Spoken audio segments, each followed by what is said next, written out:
ঈদ উদযাপনে রাজধানী ছাড়ছে ঘরমুখো মানুষ। কমলাপুর রেলওয়ে স্টেশনে যাত্রীদের উপচে পড়া ভিড়, বেশিরভাগ ট্রেন সময় মতোই ছাড়ছে। এদিকে রাজধানীর অন্যান্য বাস টার্মিনালে বাড়ি ফেরা মানুষের চাপ থাকলেও তেমন ভিড় নেই গাবতলীতে। নেই বাড়তি ভাড়া আদায়ের অভিযোগও। অতিরিক্ত ভাড়া আদায় করলে কঠোর ব্যবস্থা নেওয়া হবে বলে জানিয়েছেন সড়ক পরিবহন ও সেতুমন্ত্রী শেখ রবিউল আলম। আরও জানাচ্ছেন মহিবুল্লাহ মুহিব। ঈদের টানা ৭ দিনের সরকারি ছুটির দ্বিতীয় দিনে বুধবার ভোর থেকেই কমলাপুর রেল স্টেশনে ঘরমুখো মানুষের ঢল।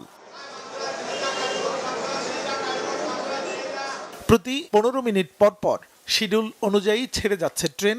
দু একটি ট্রেন ছাড়ে সামান্য বিলম্বে। টিকিট ছাড়া প্রবেশ নিষিদ্ধ থাকায় কড়াকড়ির কারণে স্টেশনে বিশৃঙ্খলা কম। ঈদে অতিরিক্ত যাত্রীর চাপ সামলাতে চালু করা হয়েছে বেশ কয়েকটি স্পেশাল ট্রেন। অনলাইনে টিকিট কেটে স্বস্তিতে যাত্রা করতে পারছেন বলে যাত্রীরা সন্তোষ প্রকাশ করেন। গাড়ির সমস্যাগুলোর কারণে হয়তো আমাদের আগে আসা হচ্ছে, এই কারণে আমরা আগে এসে প্ল্যাটফর্মে বসে রয়েছি যাতে ট্রেনটা মিস না হয় এবং সঠিকভাবে বাড়িতে যেতে পৌঁছতে পারি। আমরা যাচ্ছি ব্রাহ্মণবাড়িয়ায় ঈদ উদযাপন করতে, থাকি পরিবারের সাথে, সবার সাথে আনন্দ করে পরিবারের সাথে ঈদ কাটাতে। এই পর্যন্ত তো কোনো প্রকার বিঘ্নতা দেখছি না আর কি, লোক সংখ্যাও কম, তারপর বাকিটা দেখা যাক আল্লাহ তাআলা কিন্তু। অনলাইনে সংগ্রহ করেছি, একটু প্রাইসেস ছিল, তাও কাটতে পেরেছিলাম আর কি। তবে ব্যস্ততা নেই রাজধানীর গাবতলীর বাস টার্মিনালে। ঘরমুখো মানুষের ভিড় কিছুটা কম। পদ্মা সেতু চালু হবার পর দেশের সর্ববৃহৎ এই টার্মিনালে কমেছে যাত্রীর সংখ্যা। দ্রুত সময়ে গন্তব্যে পৌঁছতে এখন ঢাকা মাওয়া রুটটি মানুষের প্রথম পছন্দ। এই টার্মিনাল থেকে অনেকটা নির্ঝঞ্ঝাটেই বাড়ি ফিরছে মানুষ। নেই কোনো বাড়তি ভাড়ার অভিযোগ।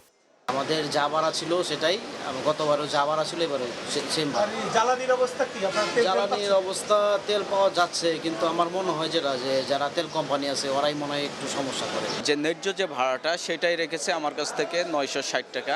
বাস ভাড়া আমাদের থেকে নিয়েছে আর কি একটু বেশি।